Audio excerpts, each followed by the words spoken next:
Topic डालेंगे centre of mass. पहले सबसे पहले देखेंगे सेंटर ऑफ मास होता क्या है ना। जैसे मान लेते हैं कोई भी एक रिजिड बॉडी है, एक हम रिजिड बॉडी बनाए, ठीक है। तो सेंटर ऑफ मास एक ऐसा पॉइंट है ना, जिसके along net moment of force क्या हो जाएगा, जीरो हो जाएगा। मतलब जिस बॉडी के अलोंग नेट मोमेंट ऑफ, जिस पॉइंट के along net moment of force क्या हो जाएगा, जीरो हो जाएगा। या फिर इसको ऐसे भी बोलते हैं हम लोग कि सेंटर ऑफ मास क्या है, एवरेज पोजीशन है टोटल बॉडी का, जहां जिस पॉइंट पे हम उस पूरे बॉडी को as a point mass assume कर सकते हैं। या फिर एक बहुत बड़ा सा बॉडी है तो सेंटर ऑफ मास ऐसा एवरेज पोजीशन है जहां पे पूरा बॉडी का मास हम एज्यूम कर सकते हैं। समझा कि नहीं, ध्यान से देखना। जैसे अगर मान लो ये रॉड है, एल लेंथ का रॉड है, इसका सपोज करो ये है सेंटर ऑफ मास। तो पता है क्या, यहाँ पे अगर एक तुम सपोर्ट दे दो ना, तो ये रॉड जो है ऐसे हॉरिजॉन्टल ही रह जाएगा, है ना। रॉड गिरेगा नहीं, हॉरिजॉन्टली ऐसे सपोर्ट हो जाएगा अगर इसको एक सपोर्ट दे दो इस जगह पे। क्यों? क्योंकि यहाँ पे क्या है, सेंटर ऑफ मास है। जितना मोमेंट ऑफ फोर्स इधर लग रहा है उतना ही मोमेंट ऑफ फोर्स इधर लग रहा है, तो नेट मोमेंट क्या हो जाता है, जीरो। या फिर समझने के लिए और बेहतर तरीके से क्या बोल सकते हो, एक रॉड है ना, सेंटर ऑफ मास पे अगर तुम फोर्स लगाओगे तो सेंटर ऑफ मास पे जब फोर्स लगेगा तो ये रॉड बिना एंगुलर रोटेशन किए एकदम स्ट्रेट डायरेक्शन में मोशन करेगा, मतलब लीनियर मोशन करेगा, ये रोटेट नहीं करेगा थोड़ा सा भी। समझे कि नहीं, सिंपल सा फंडा। जैसे देखो, जैसे ये मार्कर है ना, इधर देखो ये मार्कर है, मार्कर पे हम फोर्स लगा रहे हैं किस एंड पे, इस एंड पे, तो ये घूमने लग गया, है ना, क्योंकि सेंटर ऑफ मास पे फोर्स नहीं लगा रहे। जब हम इसको सेंटर ऑफ मास पे फोर्स लगाएंगे, नीचे रखते हैं ना, सेंटर ऑफ मास पे जब हम इसका फोर्स लगाएंगे तो क्या होगा, ध्यान से देखना, एकदम सेंटर ऑफ मास पे, तो ये बिना रोटेशनल मोशन किए हुए लीनियर मोशन कर रहा है कि नहीं कर रहा है। यही जब हम क्या कर रहे हैं, एंड पे फोर्स लगा रहे हैं, तो ये क्या कर रहा है, रोटेट कर रहा है ना। जब हम इस एंड पे फोर्स लगा रहे हैं तो क्या कर रहा है, रोटेट कर रहा है। लेकिन एग्जैक्ट सेंटर ऑफ मास पे फोर्स लगाने लग जाओ तो देखो ये सिर्फ लीनियर मोशन कर रहा है ना। देखो सेंटर ऑफ मास में भी यहाँ पे हो कहीं, तो देखो लीनियर मोशन कर रहा है बिना रोटेशनल मोशन के। लेकिन इस तरफ करो, फोर्स लगाओ, देखो रोटेट कर गया, है ना। तो सेंटर ऑफ मास पे जब तुम फोर्स लगाओगे तो एकदम लीनियर मोशन करेगा, रोटेशनल एंगुलर मोशन कुछ ऐसा इफेक्ट नहीं दिखाएगा। समझ में आ रही बात या नहीं आ रही, कोई दिक्कत है? नहीं। अभी ध्यान से देखेंगे, हम लोग centre of mass, point mass का सेंटर ऑफ मास निकालना सीख गए थे। बहुत सिंपल फॉर्मूला था सेंटर ऑफ मास निकालने का। क्या था फॉर्मूला, mx है ना डिवाइड बाय टोटल मास, यही था एक्सियम, है ना, पॉइंट मास के लिए। थोड़ा सा रिकैप अगर दे दे तो मान लेते हैं यहाँ पे कोई एक ऑब्जेक्ट है जिसका मास m1 है, इसका पोजीशन वेक्टर r1 दे रखा है, और दूसरा मास कितना है, m2 है ना, इसका पोजीशन वेक्टर क्या दे रखा है, r2 दे रखा है। तीसरा वेक्टर क्या है, m3 है, और इसका पोजीशन वेक्टर r3 दे रखा है। ठीक है, क्लियर है फंडा। तो सेंटर ऑफ मास क्या होगा, RCM का फॉर्मूला हम लोग क्या निकाले थे, m1 r1 plus m2 r2 plus m3 r3 divide by m1 plus m2 plus m3।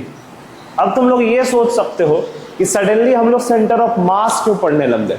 इसके पहले सारे बॉडी को हम लोग क्या पॉइंट मास एज्यूम करके सॉल्व कर रहे थे, लेकिन अचानक से अब सेंटर ऑफ मास क्यों पढ़ने लग गए। क्योंकि अब हम धीरे धीरे रोटेशनल में एंटर करेंगे, रिजिड बॉडी पढ़ेंगे, तो जब फोर्स कहाँ लग रहा है वो भी मैटर करेगा। पहले क्या था, बस फोर्स लग रहा है, तो फोर्स हम कहाँ से एज्यूम करते थे, ऐसे ही एक पॉइंट पे लग रहा है तो नेट फोर्स पॉइंट पे इफेक्ट दिखा रहा है। लेकिन अब रिजिड बॉडी में फोर्स कहाँ लग रहा है, अगर फोर्स इस एंड पे लग रहा है तो अलग इफेक्ट दिखाएगा, इस एंड पे लग रहा है तो अलग इफेक्ट दिखाएगा, अलग डिस्टेंस पे लग गया तो एक ही बॉडी में अलग अलग जगह पे जब फोर्स लगेगा तो अलग अलग इफेक्ट दिखाएगा। समझ में आ रही बात या नहीं आ रही, किसी कोई दिक्कत नहीं है। तभी हम लोग पढ़ेंगे centre of mass of uniformly distributed body. अच्छा देखो ध्यान से, इस फॉर्मूला के अकॉर्डिंग हम लोग सेंटर ऑफ मास सिर्फ और सिर्फ किसका निकालने जानते हैं, बताओ। सेंटर ऑफ मास सिर्फ और सिर्फ निकालने जानते हैं पॉइंट मास का। अब हम लोग रिजिड बॉडी का पढ़ेंगे।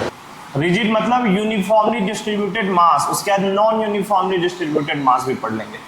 दो चार बातें जानेंगे क्या, जैसे एक रॉड दे रखा हो, बहुत सिंपल है, बहुत आसान है। एक रॉड है जिसका मास कितना है, जिसका मास m है, लेंथ कितना है, l लेंथ है।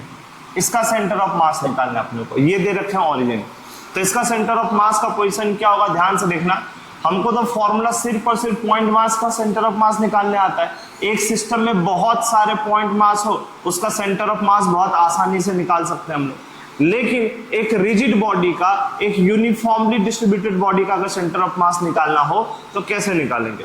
तो देखो ध्यान से देखना, सबसे पहले ओरिजिन से कोई भी डिस्टेंस x डिस्टेंस पे एक छोटा सा हम पॉइंट मास एज्यूम करेंगे। क्या एज्यूम करेंगे?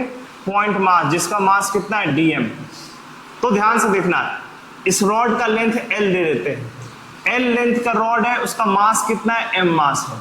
तो पर यूनिट लेंथ कितना मास होगा? पर यूनिट लेंथ होगा m/l। कितना मास होगा?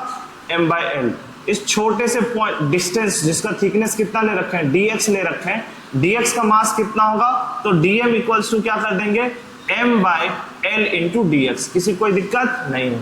इसको हम लोग बोलेंगे एलिमेंटल मास। क्या बोलेंगे हम लोग? एलिमेंटल मास। अब देखो ध्यान से देखना, हमको सेंटर ऑफ मास निकालने आता है, लेकिन सिर्फ और सिर्फ छोटा मास का एकदम पॉइंट बराबर मास उसी का निकालने आता है। तो हम वो फॉर्मूला बहुत आसानी से पुट कर देंगे। क्या पुट करेंगे बताना? यहां से डिस्टेंस कितना x है, x इंटू क्या कर देंगे? dm, यही कर देंगे, डिवाइड बाय टोटल मास कितना है? m है, तो डिवाइड बाय क्या कर दिया? m। अब हम तो इसका मास निकाल लिए, लेकिन पूरा लेंथ l लेंथ का रॉड है ना, हर जगह छोटा छोटा मास है, हर जगह देखो यहां भी मास है, यहां भी मास है, हर जगह मास बटा हुआ है। तो पूरे का मास कैसे निकालेंगे? तो हम क्या हर जगह छोटा छोटा एलिमेंटल लेंथ निकाल के ऐड करते रहेंगे? करते करते खेल खत्म हो जाएगा, एक जन्म चला जाएगा, और कुछ लोगों पे एक जन्म ही होता है, उसके बाद फिर कयामत की रात का इंतजार होता है।